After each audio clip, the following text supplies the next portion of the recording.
night had a way of swallowing sound. Range 15,000. Out on the Multiple black targets, waters sir. north of Guadalcanal, Right. even the waves seemed to quiet themselves, as if the ocean understood what was coming. At 2300 hours, That's on November impossible 14, according to these charts. 1942, The the old bridge ways of won't work USS here. Washington glowed with the dim By light of crossing the radar T screens. this way, we Soft green maximize our circles broadside pulsing in impact. steady rhythm. What about the The targeting only delay true at this vision range, anyone sir? had in that It's darkness. faster than the current system. Every sweep of the SG surface search antenna Radar painted a new contact. picture across Bearing those screens. 090. Multiple bogeys. 9 Japanese possibly 9 warships, ships. 18,000 They're yards closing away, moving through Iron Bottom Sound with the confidence of a fleet that believed it owned the night.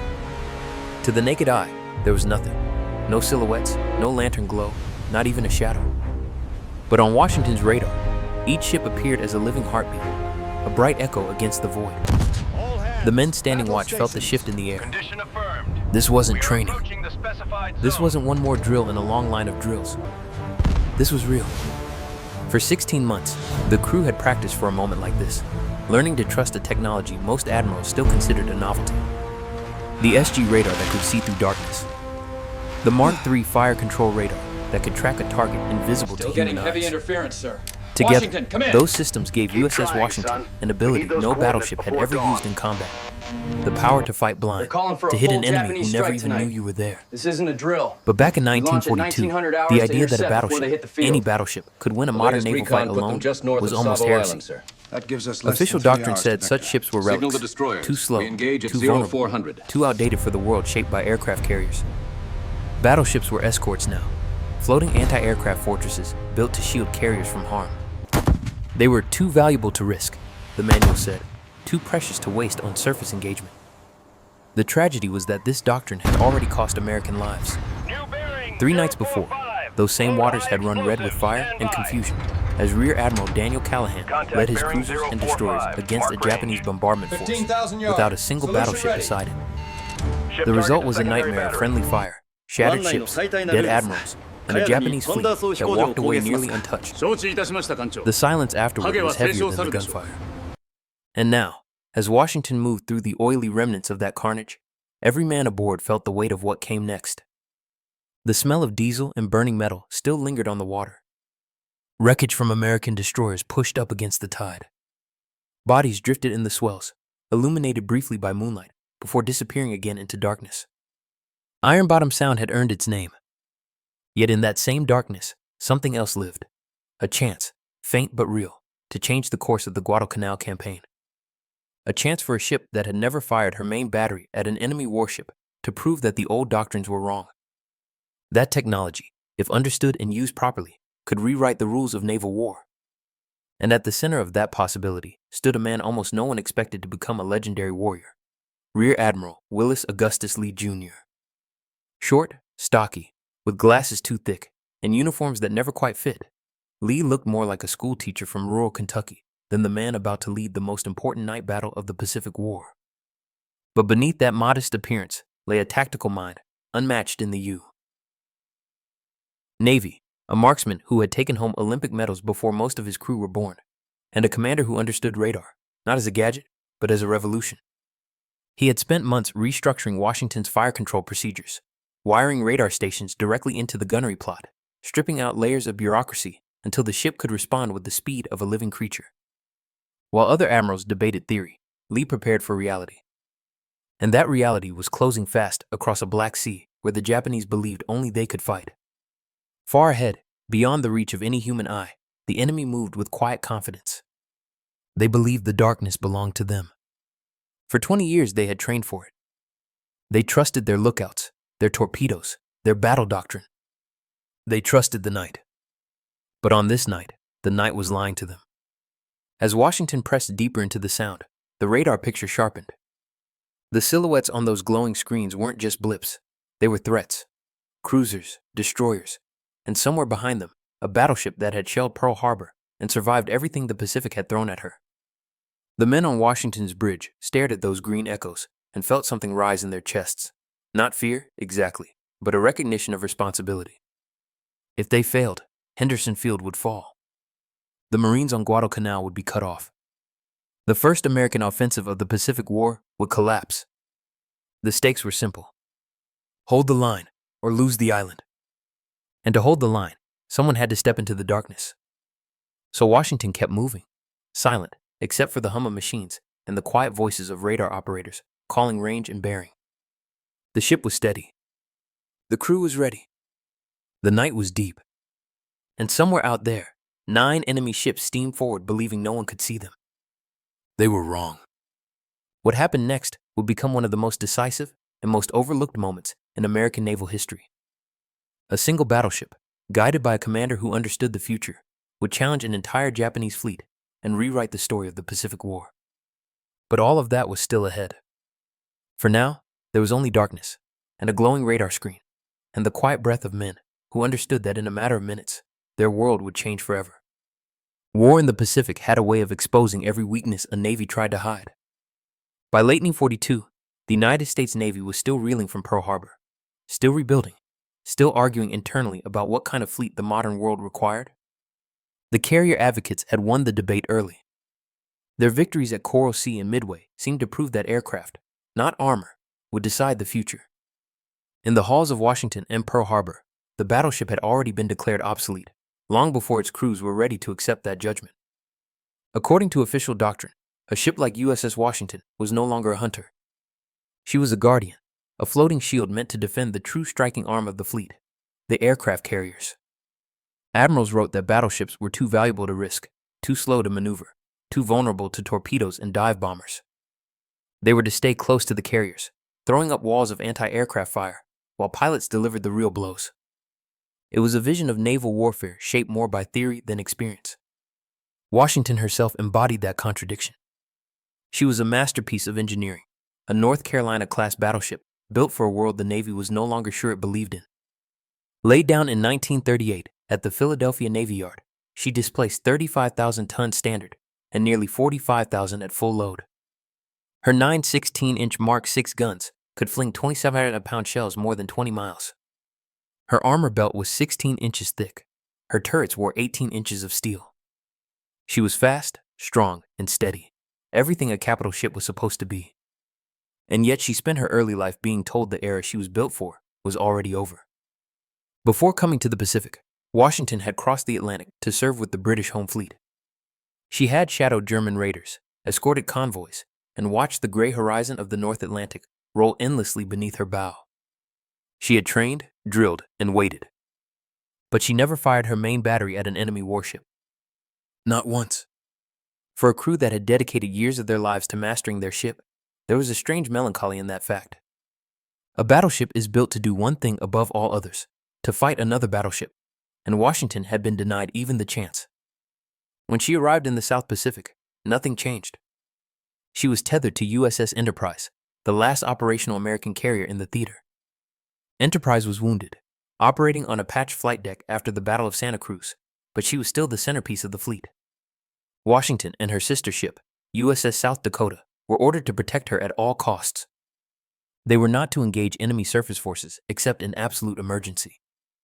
And for reasons carved deep into the Navy's doctrine, the definition of emergency never seemed to include surface combat. That doctrine came with a price. On the night of November 13th, 1942, just 3 nights before Washington's moment, Rear Admiral Daniel Callahan led a force of cruisers and destroyers into Iron Bottom Sound. They entered those waters not because their ships were ideal for the task, but because they were the only ships the Navy was willing to risk. Their orders were to intercept a Japanese bombardment group headed for Henderson Field, the only American airfield on Guadalcanal. Callahan's ships were brave, but they were blind. The few radars they carried were older SC sets, far less precise than Washington's SG. Their crews had trained for many things, but night surface combat was not one of them. And the Japanese had spent 2 decades perfecting that art.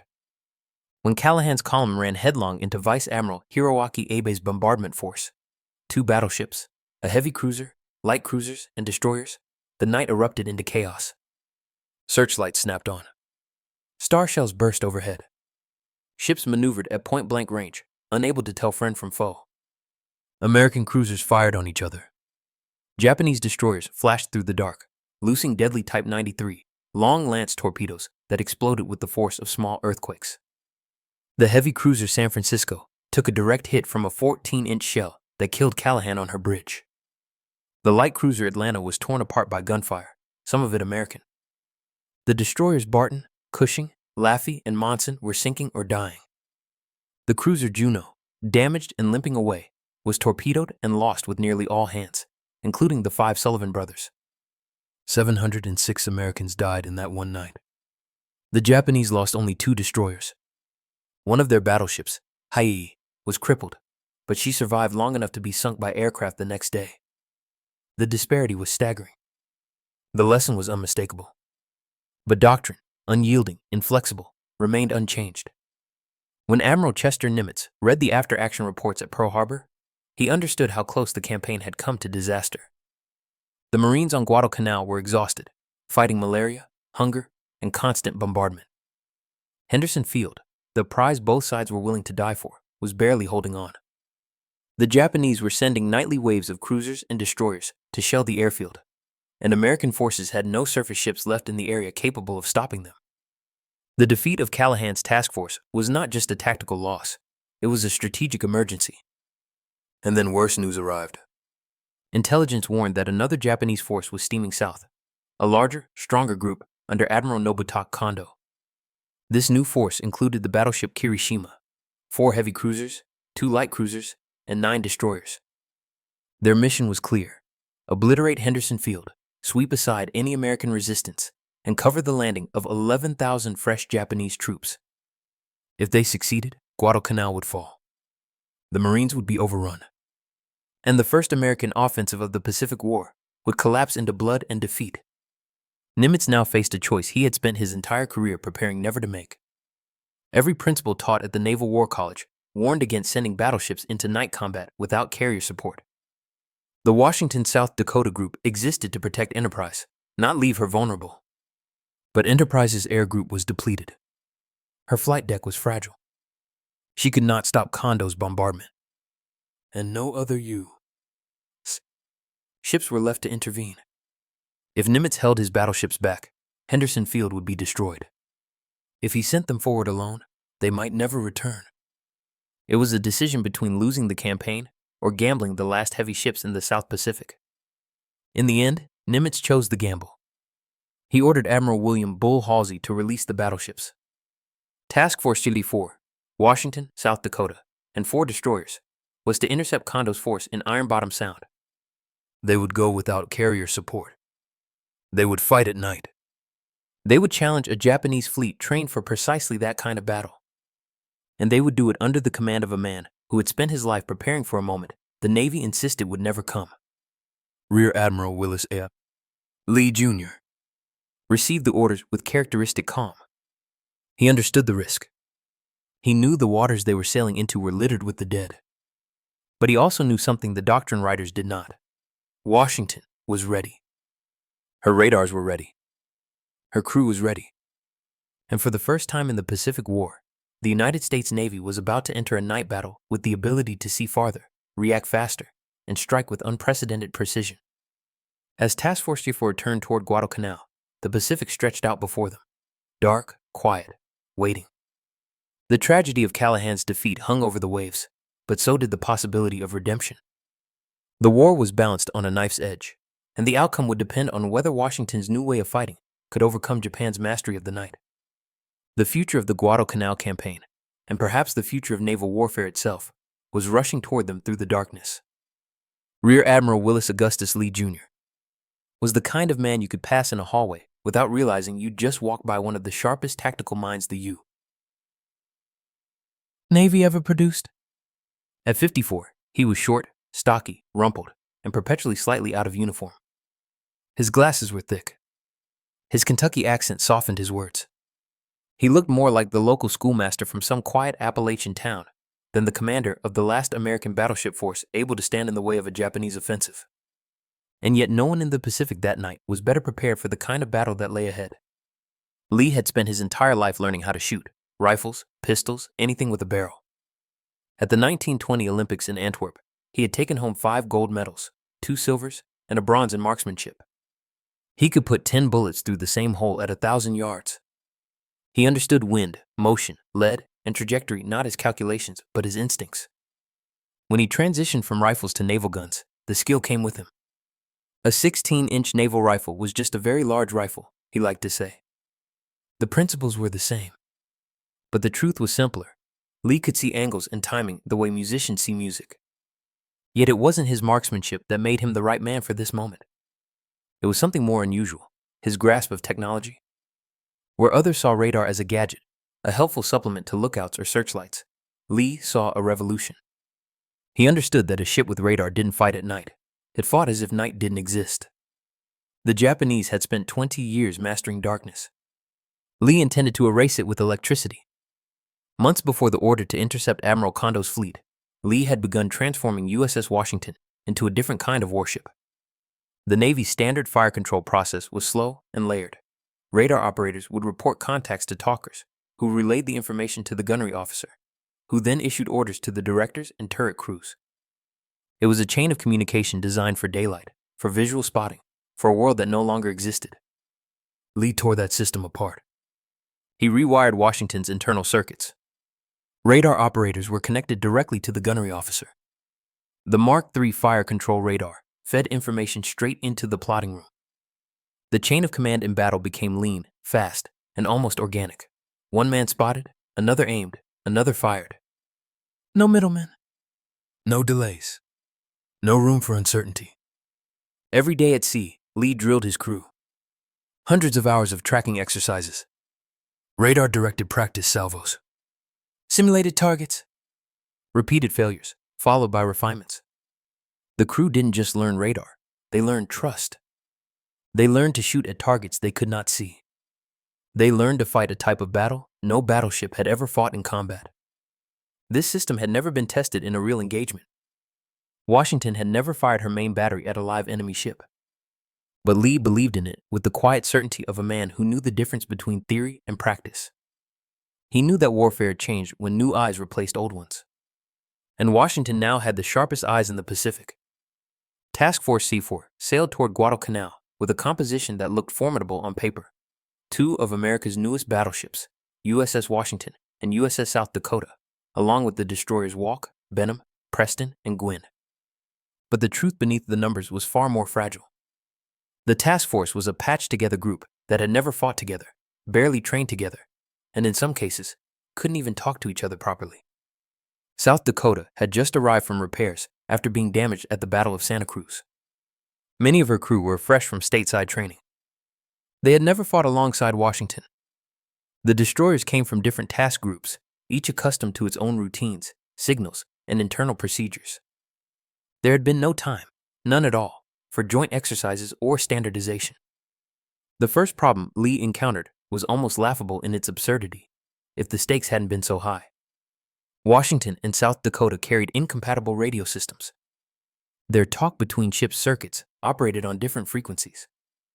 Their identification signals didn't match Navy standard. For several minutes, Lee believed the sets were malfunctioning. Only after troubleshooting did he realize the truth. The ships literally could not communicate properly. So he improvised. He ordered a communication plan built around signal lights, prearranged maneuvers, and restricted radio use. In a battle that would likely rely heavily on coordination, Lee knew he would be commanding half-blind. But he also knew that he had no alternative. The enemy would not wait for repairs. The destroyers, courageous but lightly armed, faced their own impossible task. Their 5-inch guns were effective in close combat, but hopelessly outmatched against Japanese cruisers and the looming presence of Kirishima.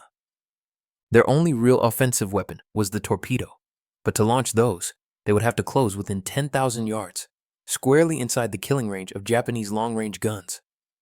On paper, they were the screen. In reality, they were men walking into a storm. While Task Force 64 pushed west around Guadalcanal, the sea began to change.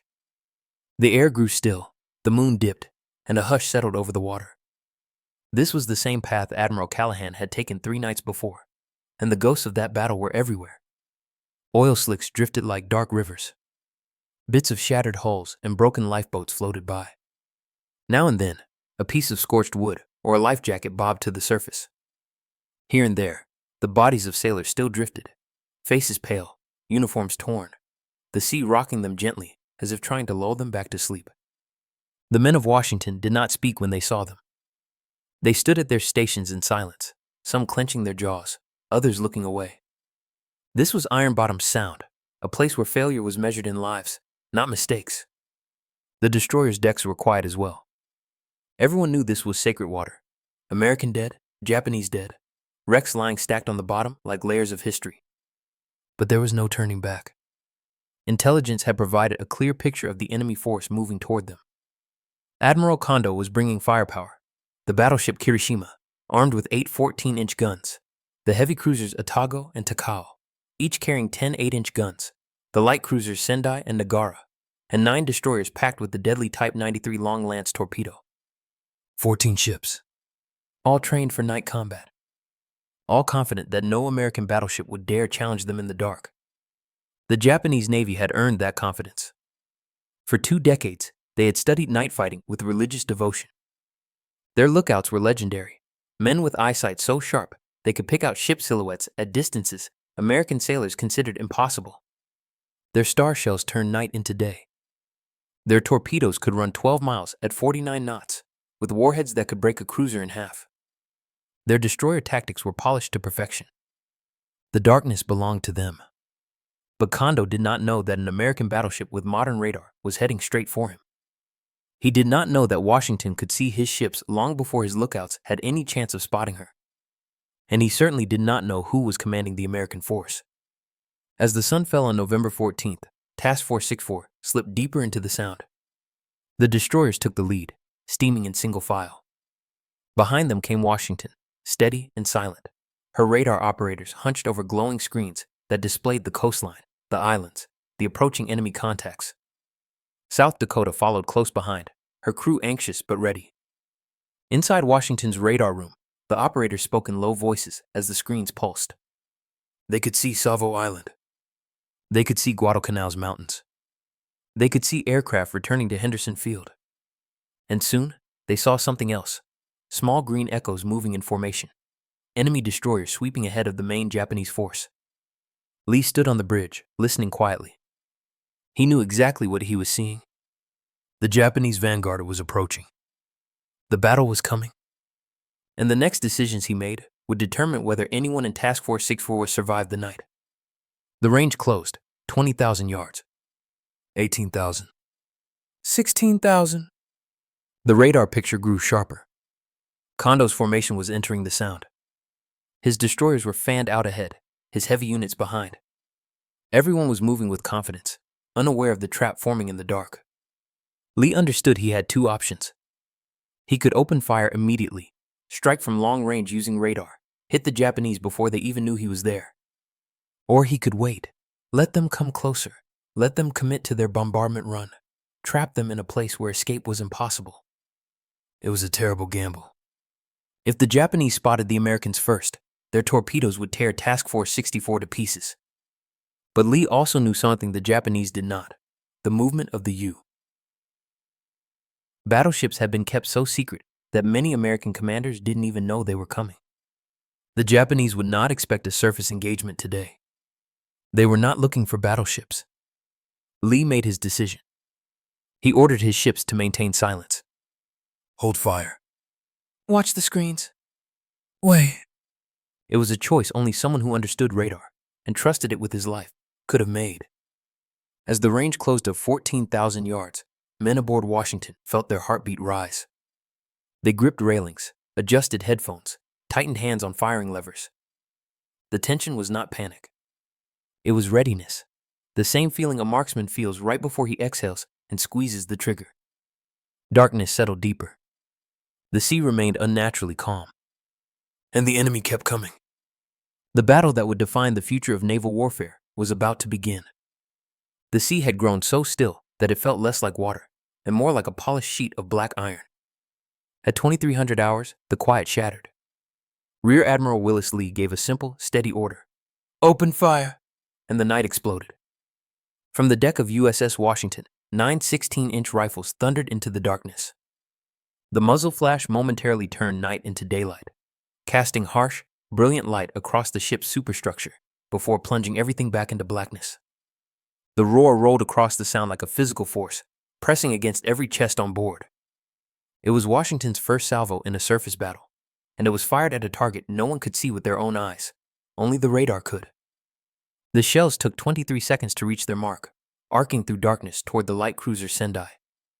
The salvo missed, but the near stratos sent towers of water erupting around her, drenching her decks and throwing her crew into sudden panic. They knew instantly these were not cruiser guns. They were being fired upon by a battleship. But Sendai wasn't Lee's priority. She was a distraction. Washington's radar plot had identified a more immediate threat, the Japanese destroyer Ayanami, leading the van. The destroyer posed deadly danger to Lee's own destroyer screen. So Washington shifted fire. The next salvo found its mark. At least one, possibly two, 16-inch shells tore through Ayanami. Against the destroyer's thin hull, the effect was apocalyptic. One shell ripped straight through the engine room, detonating deep inside. Machinery vanished in fire. Bulkheads tore open. Flames erupted through the superstructure. The destroyer went dead in the water, burning from bow to stern. It was the opening blow in what would become one of the most chaotic and violent surface battles of the Pacific War. Within seconds, the Japanese force responded. Star shells burst overhead with blinding white light, painting the sea in harsh shadows. Searchlights stabbed through the darkness, crisscrossing wildly as Japanese ships tried to locate the American attackers.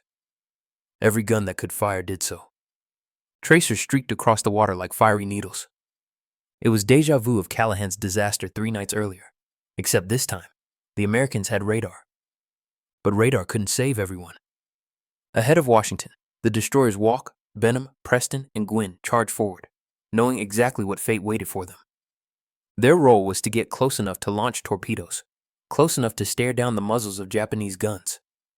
Walk was first. She ran headlong into a storm of Japanese fire. Shells from cruisers and destroyers ripped through her hull, smashing her bridge and igniting fires below decks. Before her captain could order the crew to abandon ship, a shell detonated one of her magazines. The explosion tore the destroyer apart. Men were thrown into the water. Burning fuel dripped down like molten rain. Walk sank quickly, taking most of her crew with her. Behind her, Preston suffered a similar fate. Trapped in a murderer's crossfire, she was hit again and again. Flames engulfed her. Ammunition cooked off. When the order to abandon ship finally came, it was already too late. Preston disappeared in a fireball, 117 men dying with her. Benham fought as long as she could. Then a long lance torpedo struck her bow, blowing it completely off. Miraculously, the ship did not sink immediately. Watertight bulkheads held. But she was out of the fight. Drifting, shuddering, powerless. Gwynn, last in line, was burning but still afloat. Her captain made a cruel but necessary decision: retreat, pick up survivors, and live to report what had happened. In the space of 15 minutes, the entire destroyer screen had been annihilated. 4 ships gone or crippled. Dozens of men dead in the water. And now Washington and South Dakota stood alone. South Dakota should have been Washington's equal. Another modern battleship, heavily armored, well-armed, fast. But war rarely honors what a ship should be. At 23:17, disaster struck her. A minor electrical issue, something a chief engineer normally resolved in seconds, triggered a catastrophic mistake. A crewman, attempting to fix the fault, threw the wrong breaker. Instantly, South Dakota's entire electrical system collapsed. Lights died. Radars went black. Gun directors froze. Ammunition hoists lost power. Communication lines fell silent. In a heartbeat, one of the most powerful warships in the Pacific was reduced to a blind, deaf hulk. Emergency diesel generators kicked in, but they could only power bare essentials. The ship could still fire, barely, but she was fighting blind, without radar, without coordination, without the ability to direct her guns accurately in the chaos of night. The Japanese noticed immediately. Searchlights from Kirishima, Otago, and Takao snapped toward the towering silhouette of the helpless battleship. What followed was a slaughter. Every Japanese gun that could bear down on her opened fire.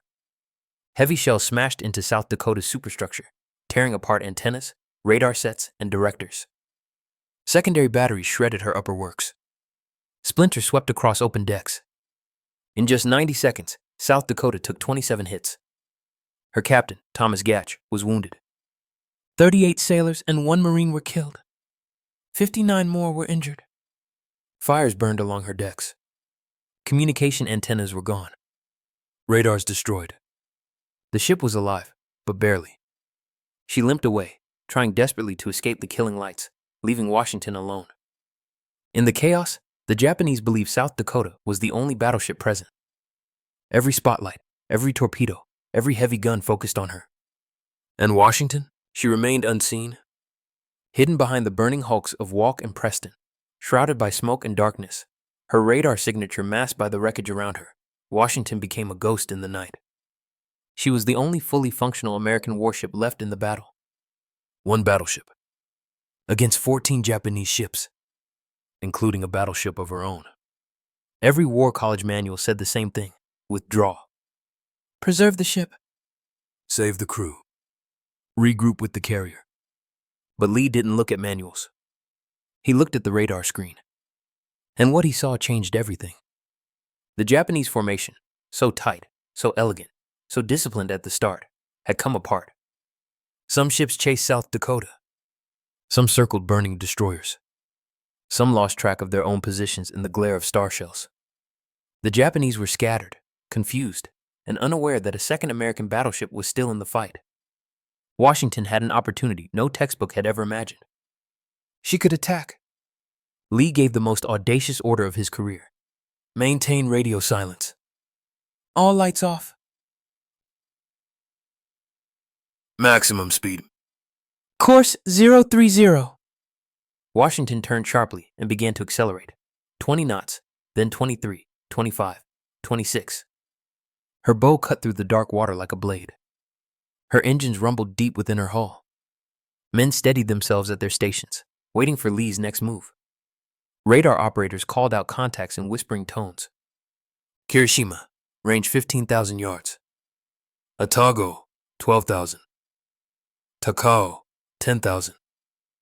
Destroyers closing from port. Washington was slipping straight into the heart of the Japanese fleet. The Japanese still hadn't seen her. At 8,400 yards, point-blank range for a battleship, Lee chose his moment. Commence firing. What happened next would enter naval legend. Washington's 9 16-inch guns spoke as one. The salvo rocked the entire ship. The recoil trembled through her steel spine. Fire leapt from her barrels, lighting the night for miles. The shells screamed toward Kirishima, who was illuminated by her own searchlights as she pounded South Dakota. Washington's first salvo straddled her.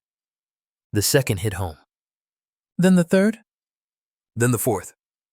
Shell after shell, 2,700 pounds each, slammed into Kirishima with annihilating force. One destroyed her forward turret. Another wrecked her machinery spaces. A third tore open her hull below the waterline. A fourth smashed her steering gear, jamming her rudder hard over. Kirishima began to circle helplessly, blind, dying, unable to fight back. Washington's secondary batteries joined in, sending over 105-inch shells ripping through her upper works. Fire spread across her decks. Her bridge disintegrated under the rain of steel. Within minutes, Kirishima was finished. She was the first Japanese battleship sunk by an American battleship in the Pacific War. And she had been destroyed by a single ship, fighting alone. Washington wasn't done.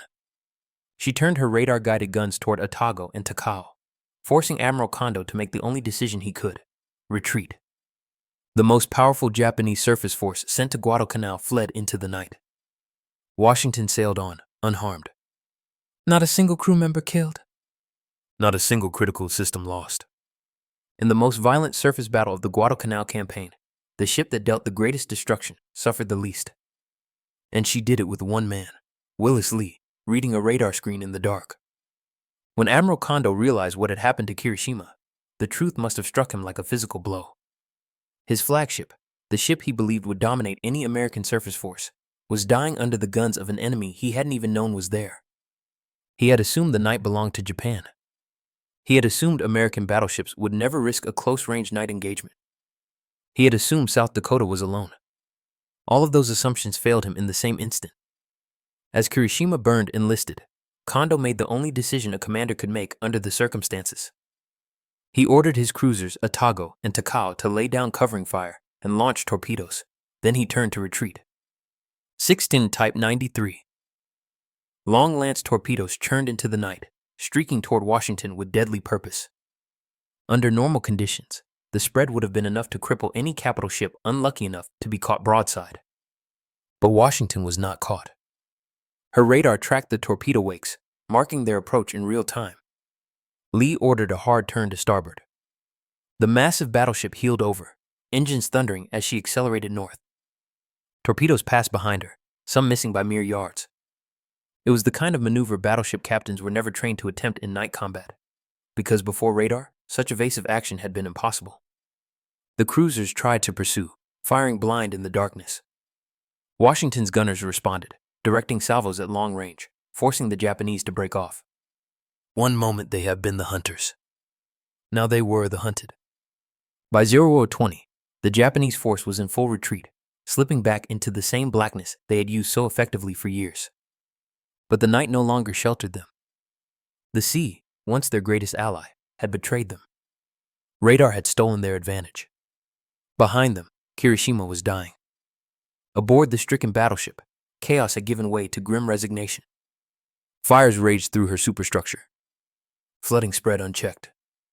Her rudder was jammed, her engine shattered, her lifelines broken. Damage control crews worked desperately, pumping, patching, praying, but the wounds were fatal. Captain Iwabuchi Sanji remained at his post even after being injured. His officers still tried to slow the ship's flooding, but the list increased steadily. At 01 o'clock, with the main deck slanting at a perilous angle, Iwabuchi gave the order to abandon ship. His crew gathered, exhausted and soot-stained, and sang the Japanese national anthem. Then they gave 3 final banzai cheers for the emperor. One by one, they went over the side. At 0320 on November 15th, Kirishima rolled over and sank, taking nearly 300 members of her crew with her. She became the first Japanese battleship lost to American naval gunfire in the Pacific War. And her killer, USS Washington, had not taken a single fatal casualty. It was unprecedented.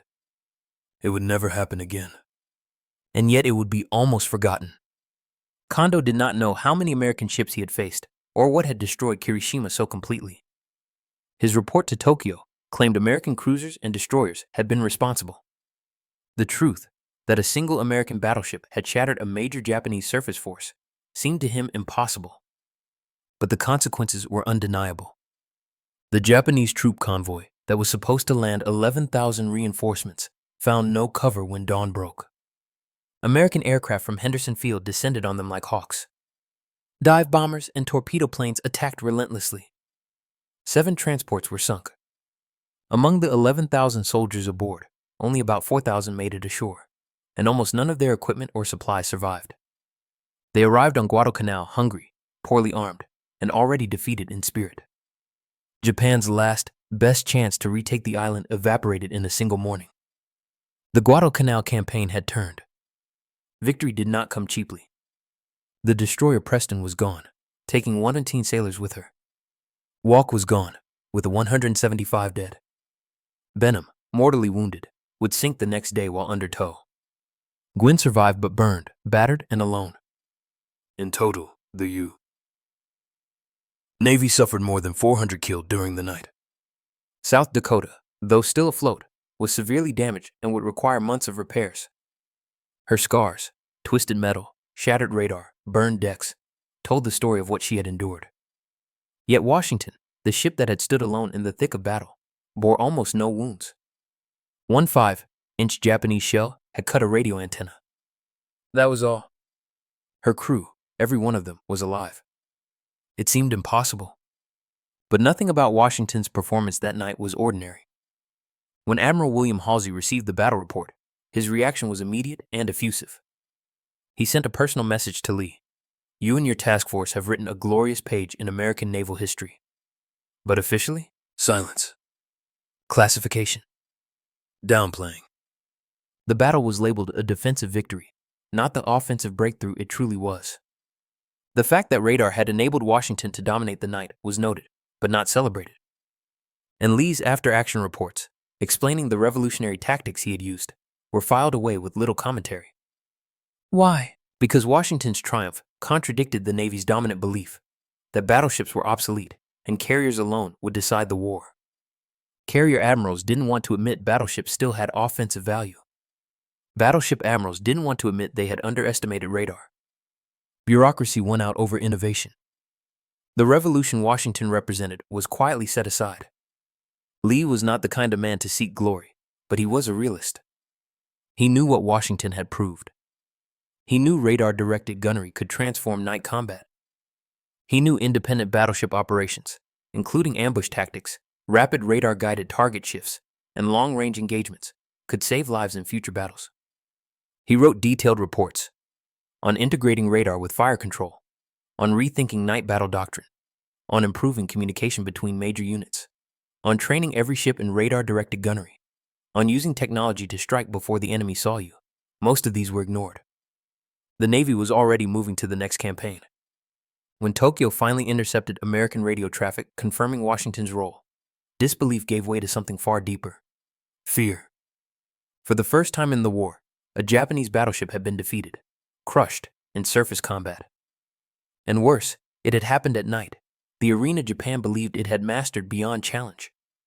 The psychological damage was immense. Their lookouts, their torpedoes, their training, none of it mattered if the Americans could see them in total darkness. Japan scrambled to catch up, rushing to produce radar systems, but they were years behind. Their new tactics were reactive, not proactive.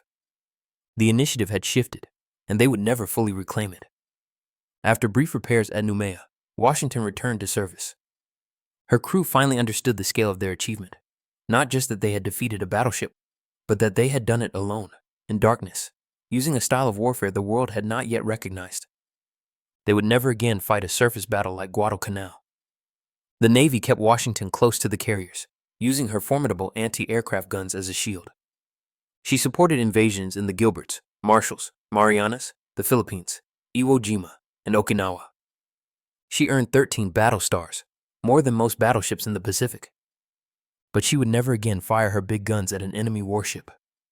The tragedy wasn't that Washington became an escort. The tragedy was that the Navy ignored the lesson she had taught at Guadalcanal. Battleships with radar could dominate surface combat. Independent action could work. Technology could overturn doctrine. The Navy forgot. And by the time it remembered, the age of the battleship was already ending. Lee continued to argue for modernization, for integrated sensor weapon systems. After the war, the Navy finally embraced ideas he had championed, but too late for the battleships he loved. Modern destroyers and cruisers used the Aegis combat system, a direct descendant of the radar fire control revolution Washington demonstrated. Modern naval doctrine, beyond visual range engagement, electronic battlespace management, precision tracking, is built on principles Lee defined.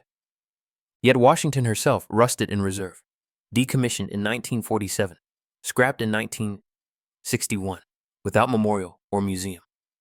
A ship that saved Guadalcanal became razor blades and rebar.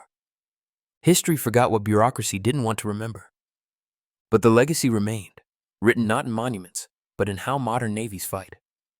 In the long sweep of the Pacific War, with its vast distances and its thunderous carrier battles, the night action off Guadalcanal on November 14-15, 1942, can seem like a small, isolated spark.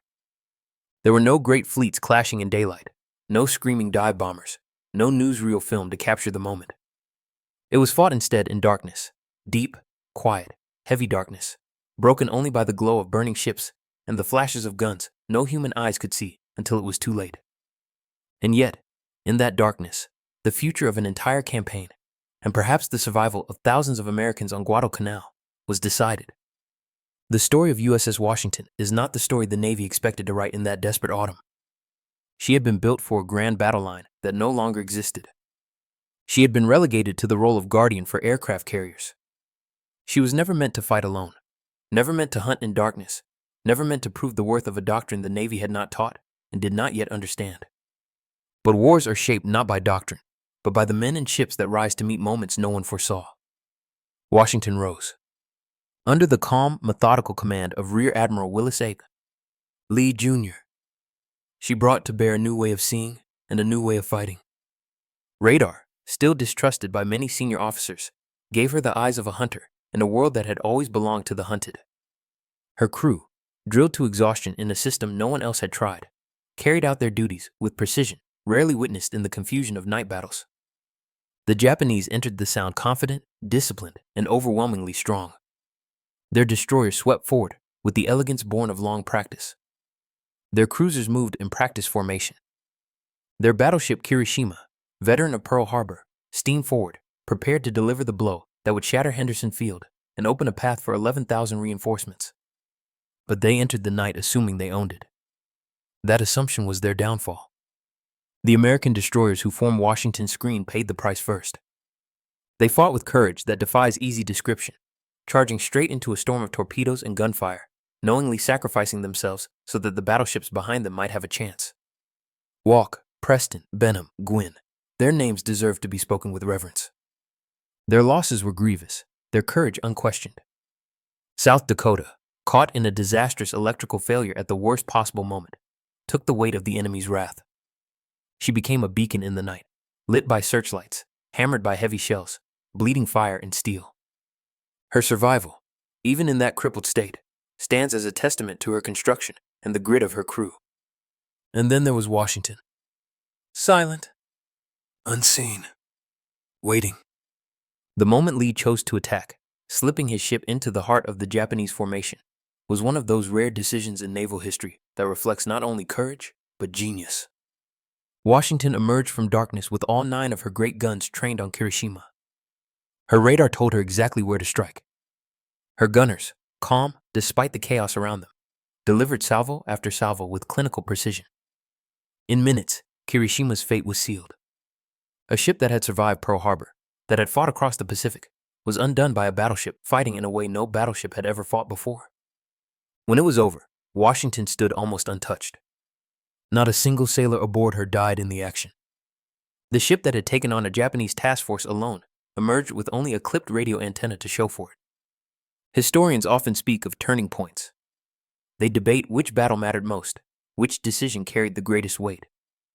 But for the Marines clinging to Henderson Field, for the pilots who needed that airstrip to keep the skies open, and for the sailors who knew how close they were to disaster, the night Washington fought alone was the night the tide truly turned. It was not the largest naval battle. It was not the most celebrated. But it was decisive. A single American battleship, guided by technology no enemy possessed, and commanded by a man who understood its potential, shattered the final Japanese attempt to retake Guadalcanal. In doing so, she helped secure the first major American offensive of the Pacific War and opened the long, grinding road toward victory. And yet, Washington's triumph faded quietly. Doctrine moved on. Admiration was muted. Her achievement slipped beneath the waves, much like the ship she sank. But history, properly told, restores what memory forgets. And the memory of Washington deserves restoration. Washington's quiet victory reveals something deeper about war and the institutions that wage it. Time and again, innovation does not rise from boardrooms or classrooms. It rises from men like Willis Lee, who see possibilities in tools others dismiss. It rises from crews who practice relentlessly to master skills no one has yet proven in battle. It rises from ships whose moment arrives not by design, but by destiny. The night off Guadalcanal proved several truths that resonate even today. 1. Technology changes war faster than doctrine accepts. Radar was treated as an accessory, not a weapon. Washington proved it was both. 2. The service that adapts fastest wins. Japan mastered night combat until the night changed. They never fully recovered from that loss of advantage. 3. One ship with the right commander can alter the course of a campaign.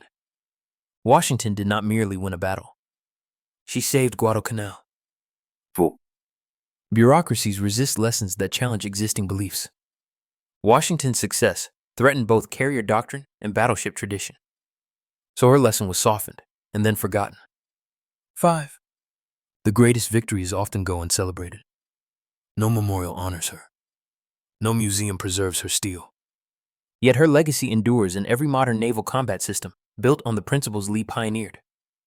In a sense, Washington exists today not as a hull, but as a blueprint.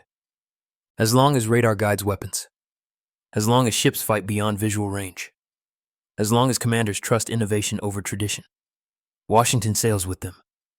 If this story moved you, if you believe USS Washington, her crew, and Admiral Willis Lee deserve to be remembered, then I invite you to keep this history alive. Like this video so more people can discover the forgotten battle that saved Guadalcanal. Subscribe to hear more untold stories of courage, innovation, and sacrifice from World War II. And in the comments, tell me, had you heard of Washington before today? Do you have a family connection to Guadalcanal? Were you surprised by how close the campaign came to disaster? Your voice helps ensure that the men who fought in the dark and the ship that altered the war are never forgotten again. Thank you for remembering them.